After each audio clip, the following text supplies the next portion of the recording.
আপনি কালকে যে হেলমেট পরে 100% এভিডেন্স আছে, আমি রিপোর্টেড নিউজ দিয়ে বলছি। আপনি যদি ছাত্রলীগের গ্রুপ যদি টকশো টেবিলে এসে ধারণ করেন তাহলে তো হবে না। ছাত্রলীগের পেরিমিটার থেকে আপনারা বের হয়েছেন, কথা বলতে দিতে হবে। আমি বলতেছি যে গুজবে আপনারা কথা বলতে দিতে হবে। আপনি যদি কালকে যেরকম হেলমেট পরে আপনারা তো গুজব পার্টি গুজবের জায়গায় থাকেন না। আচ্ছা হবে না। আচ্ছা আমি বলতেছি যে আপনি মিথ্যা লাগাচ্ছেন। আমার টাইম আমাকে কথা বলার চেষ্টা আপনাকে মেইনটেইন আমি তো আসলে মুনাফিকি পলিটিক্সটা পছন্দ করি না। মুনাফিকি কথাবার্তা আপনি করছেন। আপনি যদি ছাত্রলীগের গ্রুপ ধারণ করেন আর তারপরে মানে ভাই আপনাদের আছে একটা গলাবাজির অভ্যাস, আপনাদের আছেই শুধু একটা গলাবাজির অভ্যাস। ছাত্রদলের সাথে ছাত্র শিবিরের যদি ঝামেলা হয়, আপনার কাছে আপনি তো অ্যাডভোকেট, আপনার কাছে প্রশাসনিক কোনো এভিডেন্স আছে? ইস্তারিন দখল, সময় টেলিভিশন, আপনি জানেন নাই কালকে কোথায় জানেন নাই কালকে হেলমেট পরে ছাত্রদলের সমস্যা, ছাত্র শিবির যেখানে নির্বিচারে গুলি করতেছে, ছাত্র শিবির যেখানে বোম মারতেছে, প্রশাসনকে বলেছি সামনাসামনি হাজার হাজার ভিডিও আছে ওইখানে, মানে হাজার হাজার ভিডিও আছে, প্রশাসনকে বলা হচ্ছে যে আপনাদের সামনে গুলি করতেছে, কেন আপনারা কেন প্রশ্রয় দিচ্ছেন? ছাত্রদেরকে হামলা করতেছে, আমি তো অবশ্যই আমার ডিফেন্স দিব, আমি তো অবশ্যই আপনি সেটা অস্বীকার করতেছেন। আমি অবশ্যই অস্বীকার করতেছি না, আমি তো হেলমেট পরেছি। আপনি কেন যাবেন? আপনি কি ছাত্রদল, আপনি প্রশাসনের লোক? আমি ছাত্রদল কেন? আমি তো দেশের নাগরিক, প্রশাসনের লোক। আপনাকে এই ক্ষমতা কে দিয়েছে? আমি তো দেশের নাগরিক। আমি যখন দেখব যে একটা দলকে, একটা সাধারণ জনগণকে, একটা সাধারণ ছাত্রকে নির্বিচারে হত্যার উদ্দেশ্যে গুলি করা হচ্ছে, বোম মারা হচ্ছে, দেশীয় অস্ত্র দিয়ে কোপাচ্ছে, আমার কাছে তো ছবি আছে, হাজার হাজার ছবি আছে, সরকারে আছে, হাজার হাজার ছবি আছে। করলে কিন্তু স্বাভাবিকভাবে কথা বলা যায় না। আপনি দেখেন, আপনাকে আমি এভিডেন্স দেখাচ্ছি। এই যে দেখেন ছাত্রদলের সাধারণ সম্পাদককে মেরেছে, এই যে দেখেন ছাত্রদলের সাধারণ ছাত্রকে মেরে হসপিটালে রেখে দিয়েছে। আচ্ছা এই যে দেখেন মেরে দেখেন কি করেছে। এটার উপরে কি আমার ছোট ভাইদেরকে আমি যদি সময় দেন তাহলে দুটো কথা বলি। আচ্ছা হুমায়রার কাছে তো আসলে কুকি না ক্ষমতার এখানে কোনো কথা না, মিথ্যাচার করতেছেন, সেই মিথ্যাচার থেকে বিরত থাকুন। ভাই আপনার কাছে আপনি একজন অ্যাডভোকেট, মিথ্যাচার থেকে বিরত থাকুন। আপনি উত্তর দেন তাহলে। আপনি শেষ করেন। আচ্ছা, তো এই নতুন বাংলাদেশে এই ধরেন টিআইবির একটা রিপোর্ট আমরা দেখেছি, সরকারের 100 দিনের সমালোচনা। তার আগে নির্বাচনের আগে আমরা যখন দেখলাম যে সারা বাংলাদেশে বিএনপির অন্তঃকন্দলে প্রায় 300-র মতো মানুষ নিহত হয়ে গিয়েছেন। আমরা যখন প্রশ্ন করতাম বিএনপির অন্তঃকন্দলে মানে বিএনপির লোকজন মারা গেছে, হ্যাঁ ওই সময় অন্তঃকন্দলে, দলীয় অন্তঃকন্দলে বিএনপি 300 মাসে, এই 5 মাসে না, নির্বাচনের আগের কথা বলছি। আচ্ছা নির্বাচনের আগের কথা বলছি।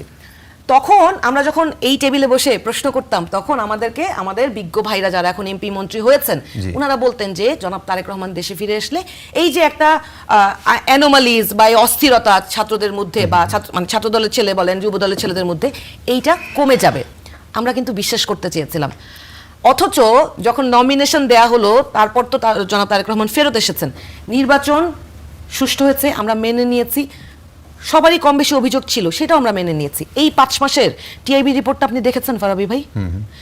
এই টিআইবি রিপোর্টে দেশের আইন শৃঙ্খলা পরিস্থিতির কথা, টিআইবি রিপোর্টে তো এই 5 মাসের কথা বলা হয় না, 100 দিনের কথা বলা হয়েছে, সরকারের 100 দিনের কথা। তার আগে কিন্তু তারা ইন্টারিমের সময় সবচেয়ে বেশি টাকা পাচার হয়েছে, এটাও তারা বলেছে, এবং সেটাও আমি বলছি, সেটার উত্তর আমি দিচ্ছি। এখানে আসবে না, না আপনি তাহলে কথা বলেন, আমরা চলে যাই। আচ্ছা শেষ করেন। হ্যাঁ জি, এটা তো মাস্তানি করার জায়গা না। না এইখানে মাস্তানি না, একটা প্রশ্ন গলাবাজির মধ্যে আসতেই পারে। জি আপনি মাস্তানি করতে থাকেন, কেউ কথা বলতে পারবে না তো, বাংলাদেশটা তো এখন আপনাদের। জি বলেন। না বাংলাদেশ সরকারের যেই পরিস্থিতি, বাংলাদেশ হলো গুজবদের।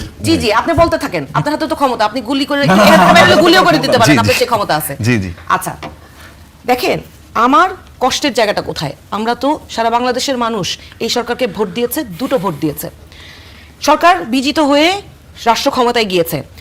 আমি গণভোটের রায় বাস্তবায়ন না করার যে অবস্থান সরকারের, সেটা নিয়ে সরকারকে অবশ্যই সমালোচনা করার অধিকার একজন নাগরিক হিসেবে আমার আছে। একই সাথে যখন স্বরাষ্ট্রমন্ত্রী দেশের আইন শৃঙ্খলা পরিস্থিতি কন্ট্রোল করতে ব্যর্থ হয়ে উল্টো সংসদে দাঁড়িয়ে বলেন যে নির্বাচন দিচ্ছিল না, এই জন্য আমরা গণভোটে হ্যাঁ দিতে বলেছি।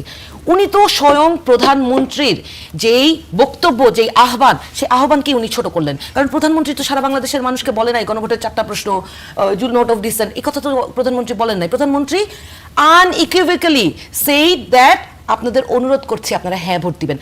এখন যদি উনার মন্ত্রণালয়ের কেউ সংসদে দাঁড়িয়ে বলে যে আমরা নির্বাচনের জন্য হ্যাঁ ভোট দিতে বলেছি, তাহলে তো এটা খুদ প্রধানমন্ত্রীর বক্তব্যের সাথে এটা একটা খুবই কনফ্লিক্টিং আচরণ।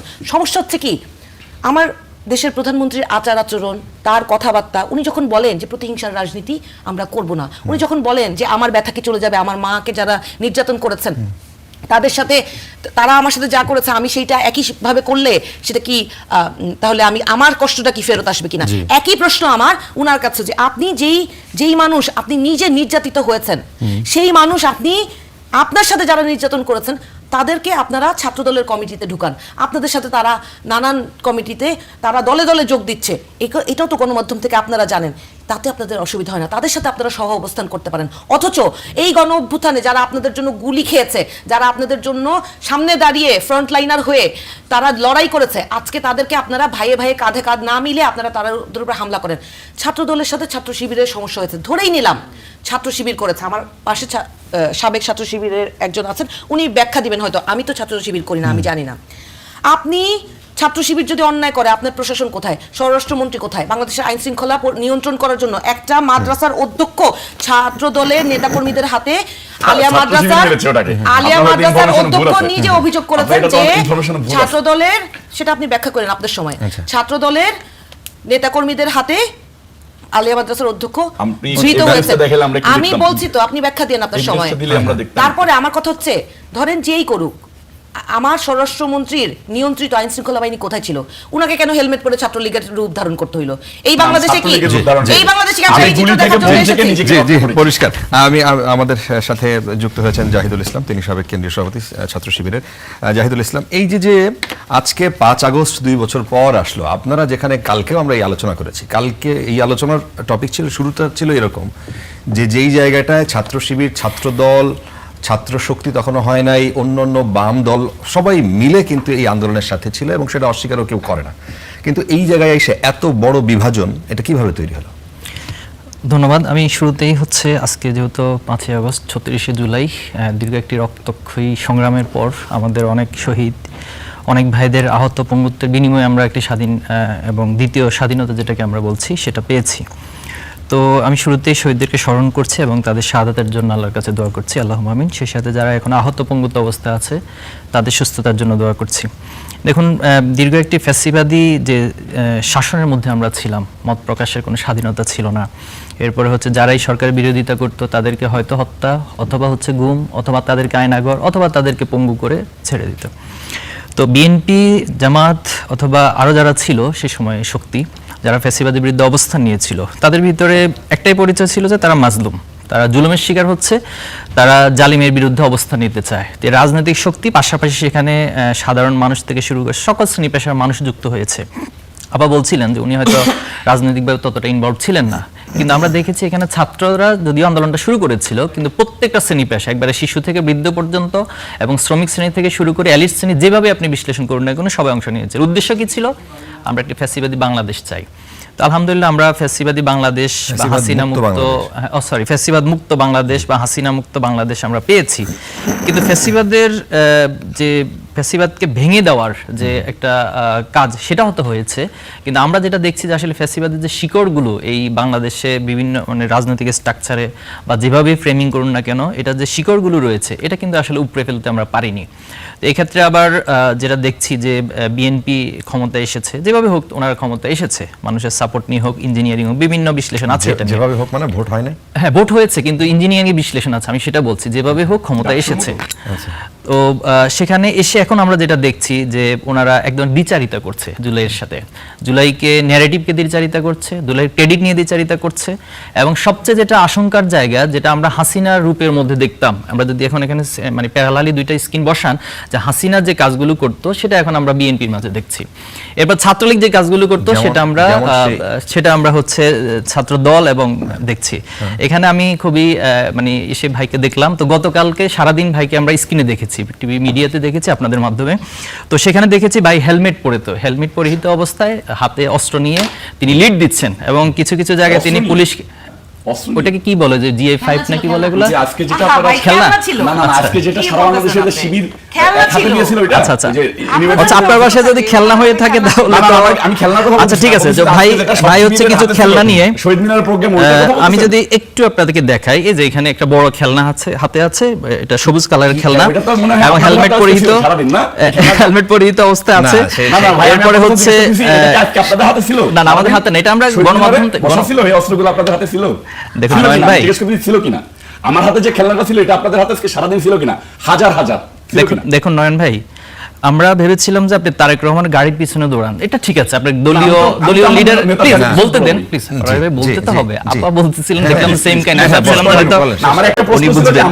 আপনি নোট নিয়ে আমার কথা উত্তর দিবেন। হ্যাঁ, আপনার খেলনা না অস্ত্র সেটা উত্তর দিবেন। আমার কাছে এখানে ভিডিও আছে এবং হচ্ছে ছবি আছে, আমি দেখাচ্ছি। এরপরে হচ্ছে যেটা দেখলাম যে উনি ঢাকা আলিয়াতেও দৌড়াচ্ছেন। তো আমি ভাবছিলাম যে শুরুতে তারেক রহমানের কোনো সাপোর্ট ছিল কিনা ঢাকা আলিয়াতে, কিন্তু দেখলাম যে না, সেখানে আসলে হল দখল করার জন্য তারা গিয়েছেন এবং সেখানে রাতের বেলা স্ট্যাটাস দিয়েছে ওনাদের দখল করার জন্য যে বিএনপির লোকজন চলে আসবে। এখন ওনারা কেন গিয়েছে এটা উত্তর ওনারা দিবে। এবং আমি প্রথম ভাবছিলাম যে উনি ঢাকা আলিয়াতে পড়েন, আমি কয়েকজনকে জিজ্ঞেস করেছিলাম, কেউ বলতে পারে না যে তিনি ঢাকা আলিয়ার স্টুডেন্ট। তাহলে ঢাকা আলিয়ার স্টুডেন্ট না হয়ে আপনি কেন সেখানে যাবেন, সেখানে হল দখলের জন্য সেখানে যাবেন, কি জন্য গিয়েছিলেন? এবং সেখানে গিয়ে শুধু শিক্ষককে হামলার কথা তো বলেছে, শিক্ষকদের ল্যাপটপ চুরি করা হয়েছে এবং অনেক কিছু সেখান থেকে চিন্তা করে নিয়ে আসে, যেটা ওনাদের চাঁদাবাজি চিন্তাকারী হিসেবে অলরেডি এস্টাবলিশড হয়ে গেছে। ঠিক একই নমুনাগুলো দেখাচ্ছেন। তো এখন আমাদের প্রশ্ন হচ্ছে যে এই যে কাজগুলো হচ্ছে, এটার জন্য তো আসলে ক্ষমতা পরিবর্তনের জন্য তো আমরা জীবন দেই নাই। আপনারা তো ধান খেতে কাটিয়েছেন। ওনার কিছু বিষয় আমি সম্ভবত মিডিয়াতে চোখে পড়েছে, উনি ওনার নির্যাতনের শিকার হয়েছেন, অনেক গল্প আছে, ওনার কারা নির্যাতিত হয়েছেন। তো এই যে গল্পগুলো ভুলে যান কেন ভাই? হাসিনাও তো আগে তো অতীত থেকে শিক্ষা যদি নিত, তাহলে হাসিনার পরিণতিটা আজকে এইভাবে হতো না। আর আপনাদের কাছে তো এখন চাক্ষুষ প্রমাণ, এবং এই প্রজন্ম পুরাটা এখন প্যারালালি আপনাদের সামনে আছে, আপনাদের চারপাশে অবস্থান করতেছে। তাহলে এই প্রজন্মকে আপনারা বোকা বানিয়ে এই কাজগুলো কেন করছেন? আপনি ব্যাংক দখলের কথা তিনি বলেছেন, আপা বলেছিলেন যে এটা মানব জমিনের রিপোর্টের আলোকে আছে, আপনি ইত্তেফাকে আছে, অনেকগুলো মিডিয়াতে সেটা এসেছে। এবং 6 আগস্ট আমরা দেখেছি সময় টিভি চ্যানেলে ভাইয়ের নেতৃত্বে হচ্ছে, সেখানে সেটা দখল করার জন্য বলা হয়েছে। এটা নিউজ আছে, আপনি মিডিয়ার